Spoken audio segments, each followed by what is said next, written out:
यदि दिल्ली में आपके पास 500 गज या उससे बड़े प्लॉट हैं, या फिर 5 मंजिला या उससे ऊंची कमर्शियल बिल्डिंग है, या फिर आप मांस बेचते हैं, तो आप सावधान हो जाइए, क्योंकि अब आपकी परेशानी बढ़ने वाली है। जी हां, आपने बिल्कुल सही सुना। दरअसल दिल्ली की सीएम रेखा सरकार ने दिल्ली की तमाम परेशानियों से निपटने के लिए एक ऐसा प्लान बनाया है जो आपके लिए महंगा पड़ सकता है। ये न सिर्फ आपकी बिल्डिंग की समस्या है, बल्कि इससे आपकी कई अहम चीजों पर प्रभाव पड़ना निश्चित है। तो चलिए बिना देर किए आपको बता देते हैं कि पूरा मामला क्या है और आप पर क्या प्रभाव पड़ने वाला है।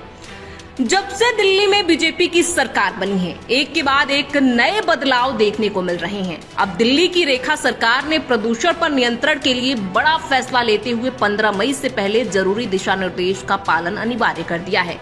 नियम न मानने वालों के खिलाफ सख्त कार्रवाई की चेतावनी दी गई है। दिल्ली के पर्यावरण मंत्री मनजिंदर सिंह सिरसा ने साफ कहा है कि 500 गज से अधिक क्षेत्र में हो रहे हर निर्माण कार्य पर नजर रखी जाएगी और उससे होने वाले प्रदूषण का रियल टाइम डेटा मॉनिटर किया जाएगा।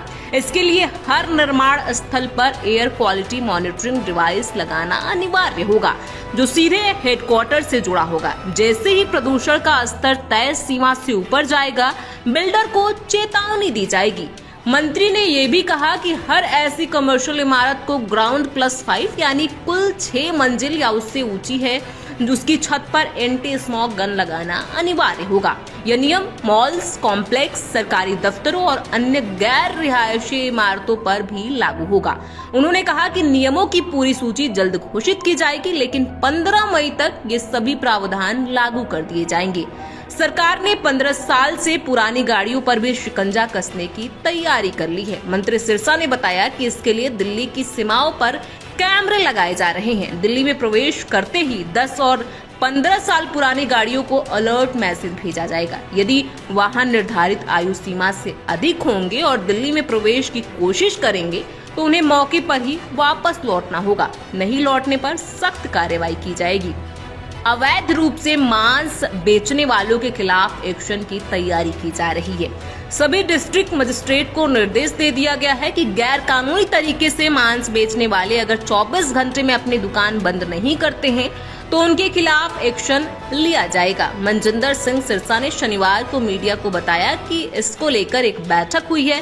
बैठक में डीएम को निर्देश दिए गए हैं कि जिसने 24 घंटे में बंद नहीं किया, उसको सील कर दिया जाएगा। इसके लिए एसटीएफ बनाई जाएगी और कोई भी अवैध एक्टिविटी दिल्ली में नहीं होगी। इलीगल काम को धर्म की आड़ में नहीं छुपा सकते।